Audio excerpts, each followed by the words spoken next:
Ça fait déjà 2 mois que j'ai quitté la ville qui m'a vu grandir pendant un peu plus de 6 ans. Déjà 2 mois que j'ai dit adieu à mon premier appartement. J'y ai vécu tellement de choses. Mon entrée dans la vie d'adulte, les études supérieures, la découverte de la vie dans une grande ville, la rencontre avec mes amis, le Covid-19 et surtout le début de ma passion pour la création artistique. Pendant ces années passées, j'ai eu le temps d'apprendre à me connaître. J'ai pu identifier ce que j'aimais, ce que je n'aimais pas, ainsi que mes priorités dans la vie. J'ai pu réfléchir à mon avenir, sur ce que je voulais construire et surtout comment j'allais m'y prendre pour le faire. J'ai réalisé que la création artistique avait beaucoup d'importance pour moi. C'est ce qui me permet de m'exprimer, d'avoir des projets stimulants et surtout de trouver une certaine forme de liberté dans ce monde. Il est maintenant temps d'ouvrir un nouveau chapitre et j'espère que celui-ci sera encore plus créatif que le précédent. Hello, hello, ça fait longtemps. Bienvenue. C'est le retour, mais dans ma nouvelle demeure cette fois. Vous l'avez peut-être vu un petit peu dans mon autre vidéo, celle que j'ai postée juste avant. Je suis dans un nouvel appartement. Un appartement vachement mieux qu'avant. Toujours à peu près les mêmes types de surface. Ça reste un studio de moins de 30 mètres carrés. Là, il fait 28 mètres carrés à peu près. Mais ce qui change absolument dans ce studio-là, plein de choses. Mais majoritairement, c'est que c'était un studio très lumineux. Là, par exemple, il fait très gris. Il pleut, il ne fait pas beau. Mais on a un petit peu de lumière. Et il est 16h30 passé. Avant, ça n'existait pas. Avant, à midi, il y avait déjà plus de lumière. Parce que déjà, il n'y en a pas eu le matin. Il n'y en avait pas non plus à midi. Je vivais dans la nuit. J'étais au rez-de-chaussée. Et là, je ne suis plus au rez-de-chaussée, je suis au 2e étage. Et franchement, ça change tout. Mais c'est un appartement qui n'est pas meublé en plus, ce qui change par rapport à l'autre, ce qui fait que dans l'autre, j'ai pas pu vraiment choisir au niveau de mon bureau ou des meubles, même de la disposition des meubles. J'avais un petit peu changé quand même par rapport à la disposition de base que la résidence m'avait imposée. Là, j'ai pu en fait surtout créer mon espace comme j'avais envie qu'il soit. J'ai pu choisir comment positionner mon bureau, quel type de bureau j'avais envie d'installer. J'ai pu choisir aussi la couleur de mes meubles, la forme de mes meubles, chose que je n'avais pas pu faire avant. Et aussi les rangements pour mon bureau, parce qu'avant j'avais pas beaucoup de rangements. Maintenant j'en ai beaucoup plus. L'appartement est pas totalement fini d'être meublé. En soi il reste des petits trucs à acheter, mais c'est plus des éléments de décor. Je pense qu'il me manque des plantes, il me manque des boîtes ou des petits trucs pour ranger dans les tiroirs. Il me manque peut-être plus tard une autre bibliothèque sur une partie, parce que j'ai une partie un peu vide dans mon appart. Mais bon, pas tout de suite, de toute façon, j'ai pas les livres pour la remplir, donc c'est pas urgent. Mais en tout cas, je suis super contente, notamment pour l'espace bureau, parce que là, maintenant, j'ai vraiment un beau bureau en L, dans un endroit qui est très lumineux, donc pour dessiner et filmer, c'est vachement mieux. Je trouve que la façon dont j'ai rangé mon matériel de dessin est beaucoup mieux qu'avant. C'est beaucoup plus organisé, en fait. J'ai fait un tiroir avec tout ce qui est crayon de papier critérium, tout ce qui est vraiment plus pour le dessin. J'ai fait après un autre tiroir qui est plus dédié à la peinture, enfin, avec la partie pinceau, pardon, et 2-3 trucs d'aquarelle comme le drawing gum. J'ai pu mettre aussi les scotch, toute cette partie accessoire de l'aquarelle. Je crois que j'ai un autre tiroir aussi avec de la peinture, des crayons de couleur ou de la pastel. Et en bas, j'ai pu faire 2 tiroirs complets de papier, un tiroir de papier slash carnet pour plus la partie dessin ou autre médium, et le dernier tiroir c'est vraiment le tiroir dédié à mes carnets et à mon stock de papier pour l'aquarelle. Donc comme ça je trouve c'est top, c'est bien rangé, je m'y retrouve, c'est plus facile. Voilà, c'était un peu tout pour l'appart.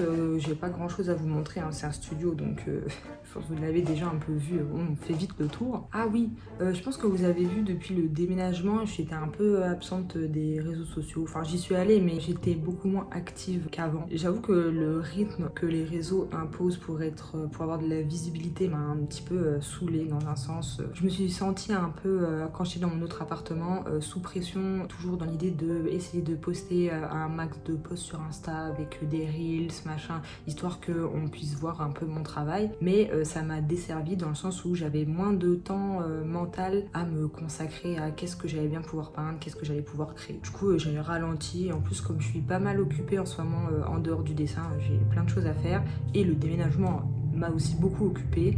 J'ai pris ce temps-là pour souffler et pour ralentir le rythme aussi, et je pense continuer avec un rythme plutôt lent. Je trouve que c'est bien. C'est un peu chiant parce que du coup on a moins de visibilité et il y a moins de gens qui voient ce qu'on fait, mais en même temps moi j'ai plus de tranquillité de l'âme et plus de temps pour réfléchir à ce que je vais peindre ou dessiner, et c'est pour moi le plus important en soi, parce que c'était un peu le concept de ma chaîne et de mon compte Insta, c'est de pouvoir partager ma passion et les choses que j'aime. Si je passe plus de temps en fait à créer du contenu autour de ma passion que du temps à pratiquer ma passion, ça perd son sens. Voilà, c'est ça. Ça perd son sens et c'est inutile. Donc voilà, c'est ça un petit peu qui s'est passé dernièrement. Là, ce que je vais faire, j'aimerais quand même monter un Reels parce que ça fait... Je réfléchis, mais ça fait longtemps que j'ai pas posté de Reels sur Insta. En plus, j'aimerais bien utiliser les rushs de mon de la dernière vidéo YouTube pour faire un Reels. Je pense que ça va déjà me prendre pas mal de temps. Puis là, vous avez vu tout à l'heure, j'ai scanné des dessins que j'ai fait la semaine dernière. Je continue à essayer de travailler mes personnages. Je trouve que là, c'était pas mal. J'ai bien aimé, j'ai trouvé le design assez joli sur ces personnages. Je pense continuer dans ce sens-là.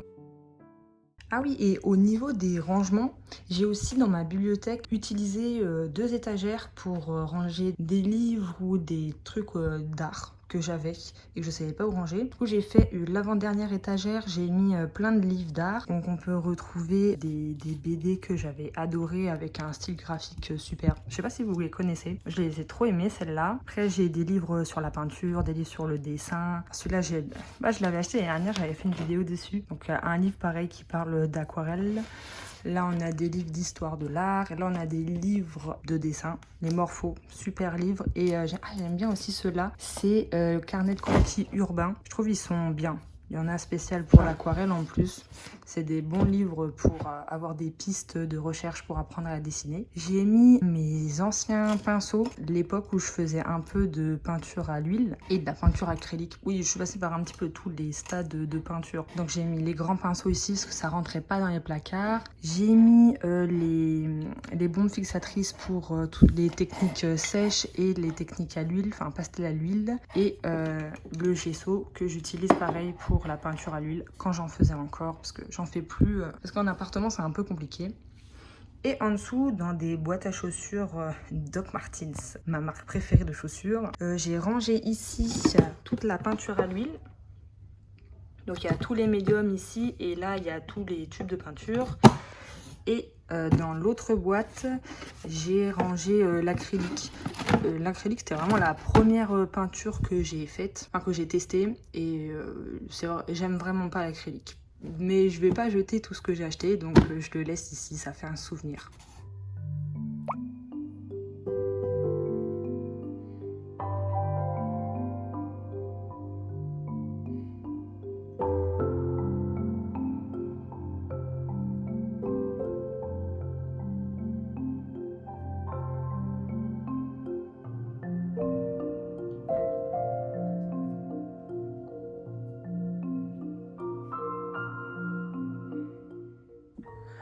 Alors là, pour le Reels, c'est vraiment très simple.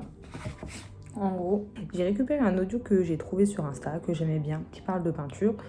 J'aimerais bien utiliser donc les rushs de ma dernière vidéo YouTube pour illustrer cette musique. Donc ce que j'ai fait, j'ai noté les points importants où il y a des changements un peu de variation dans la musique, genre ou des pics un peu plus forts de musique, ou bref, des cassures où je pourrais changer les plans. Et j'ai sélectionné des plans que j'aimais bien dans les plans que j'avais déjà. Voilà, je devais en sélectionner 12, j'en ai pris un peu plus et je vais voir comment je vais les assembler, ceux que je vais réellement sélectionner. Mais j'avoue que j'avais beaucoup de très beaux plans dans la vidéo que j'ai sortie la dernière fois. C'est difficile là, j'ai envie de tous les mettre. J'espère en tout cas que le résultat sera bien. J'ai hâte de vous montrer ça.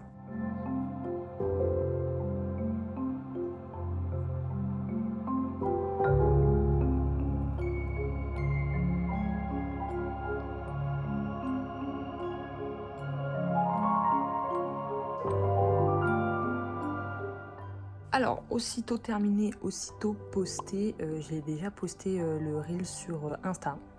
Donc voilà, si vous je pense que vous l'aurez vu bien avant que je poste cette vidéo, parce que je vais aussi le poster sur YouTube, je pense dans les prochains jours, pardon. Sur ce, maintenant que j'ai terminé de monter mon Reels, c'est la fin de journée, je suis KO, je vais manger, je vais nourrir le chat qui lui aussi meurt de faim, et après je vais dormir parce que je suis quand même fatiguée, et demain j'ai plein de choses de prévues, vous allez voir, ça va être sympa.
Hier, j'ai un peu profité du soleil pour aller sur Paris et notamment passer au Géant des Beaux-Arts parce que je pense que vous le savez, mais en ce moment, c'est la période des soldes.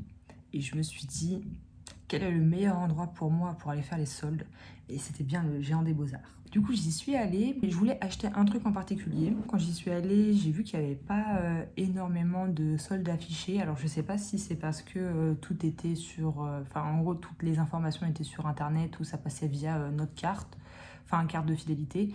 Mais bon, j'ai pas trouvé qu'il y avait tant de promos que ça. Alors vraiment c'était léger. J'ai regardé quand même un petit peu la peinture. J'avoue qu'en ce moment j'essaye d'être assez minimaliste sur mes choix de couleurs pour ma palette. Mais ça m'empêche pas de regarder un petit peu les autres couleurs que je pourrais m'acheter plus tard. J'ai vu qu'il y avait pas mal de nouveautés aussi. Du papier en bambou, je ne connaissais pas. J'ai eu plein de types de papier d'aquarelle différents. D'ailleurs je savais pas que Sennelier faisait du papier pour aquarelle. Je sais pas si vous le saviez. Moi j'étais venue acheter du papier en cellulose. C'est un bloc Aquapad de chez Clairefontaine. J'ai besoin de papier sacrifiable entre guillemets pour faire tout ce qui est nuancier. En gros tout ce qui nécessite pas vraiment d'avoir besoin de papier 100% coton qui coûte un certain prix. Je préfère acheter du papier en cellulose qui coûte moins cher. Là vraiment c'est un gros bloc et il y a 50 feuilles à peu près et j'en ai eu pour 18 € à peu près. Donc franchement, ça va. C'est beaucoup moins cher que les blocs 100% coton ou en général. Je sais que sur Aquarelle et Pinceau, là où j'achète mes feuilles, la marque que j'achète, c'est à peu près 20 € pour 20 feuilles. Je crois que c'est le moins cher que j'ai trouvé. Sinon, c'est plus en général aux alentours de 1,50 € la feuille. Et ensuite, je me suis dirigée vers une galerie spécialisée dans l'illustration à Paris 11. Elle s'appelle la Slow Gallery. C'est une galerie qui est assez connue, je pense que vous la connaissez peut-être si vous traînez un peu sur le milieu illustration sur Instagram. Ils ont même un podcast qui est hyper sympa où en gros ils interviewent toutes les personnes qui viennent exposer dans leur galerie. Et donc dans la galerie il y a toute une partie où on peut voir et acheter des œuvres des artistes qui ont intégré la galerie. Et il y a aussi une autre partie quand on descend un petit peu où c'est plus une partie exposition où il y a des expos temporaires d'artistes qui font aussi partie de la galerie bien sûr. Franchement c'était cool, je suis pas mal d'artistes qui sont dans cette galerie là. Ce jour là c'était l'exposition d'une artiste coréenne qui s'appelle Seula, je vous mettrai le Insta quelque part. Elle peint pas mal à la gouache, elle a beaucoup représenté la ville, la vie quotidienne des gens dans la ville et là elle fait une expo spéciale sur Paris. C'était hyper beau, moi j'aime beaucoup les couleurs qu'elle utilise et aussi le jeu de lumière qu'elle arrive à représenter dans ses peintures, je trouve ça très beau. Donc c'était intéressant de voir ça en vrai autre que en digital sur internet. J'ai pu retrouver aussi d'autres artistes que j'aime bien comme Jean Mallard, j'adore son travail, je trouve ça magnifique et d'autres artistes encore. Et sinon j'ai terminé cette journée sur une petite glace très sympa, franchement j'adore ce genre de journée où juste je me balade dans Paris, je suis pas stressée, je suis pas pressée, je fais 2-3 trucs, j'observe un peu les gens s'activer dans la ville, c'est assez cool. Aujourd'hui, je sais pas pourquoi mais je me suis lancée dans une idée, j'avais envie de faire une illustration avec de la végétation. Je ne représente jamais de la végétation dans mes illustrations car je n'y arrive pas. Vraiment, je suis pas à l'aise avec ça. Je trouve qu'il y a beaucoup trop d'informations, beaucoup trop de valeurs et j'arrive pas à les synthétiser et du coup ça n'a jamais aucun sens on va dire ce que je fais. Donc bon, j'ai décidé de m'entraîner un petit peu à ça. Au début je voulais partir sur une illustration complète, j'abandonne l'idée pour l'instant, mais je vais essayer de bosser élément par élément, donc juste des arbres, des buissons, voir un petit peu parce que moi j'ai l'habitude de juste jouer dans les valeurs mais j'arrive pas à faire de détails. Et ce qui est embêtant avec l'aquarelle, pas embêtant mais on va dire que c'est la contrainte de l'aquarelle, c'est que on ne peut pas poser de couleur plus claire sur la couleur plus foncée, ce qui fait qu'on doit penser avant où va être les touches plus claires. Et je trouve c'est hyper dur pour les détails. Je sais pas comment les gens font, j'ai vu plein d'exemples sur internet, c'est magnifique mais moi ça rend pas pareil. Donc voilà, je vais essayer de bosser ça et aussi essayer de bosser au niveau de la gamme de couleurs de vert que j'aimerais utiliser pour faire de la végétation.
aujourd'hui on est dimanche et le programme, j'aimerais bien continuer la feuille que j'ai commencé hier. Donc continuer de remplir cette feuille là où il y a les blancs et peut-être derrière, pour continuer à m'entraîner sur la végétation, notamment principalement on va dire les arbres et les buissons. En fait j'aimerais bien représenter de manière plus détaillée le feuillage. Avant de commencer, il faut que je trouve des références parce que j'ai pas de modèle exactement et franchement en toute honnêteté ça peut pas sortir de ma tête. Là j'ai besoin d'un peu de références pour voir comment je peux représenter les feuilles. Et voilà, et je pense que ça va me prendre pas mal de temps.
Et voilà, la vidéo s'achève ici. N'hésitez pas à me dire en commentaire lequel vous préférez entre les arbres et le buisson.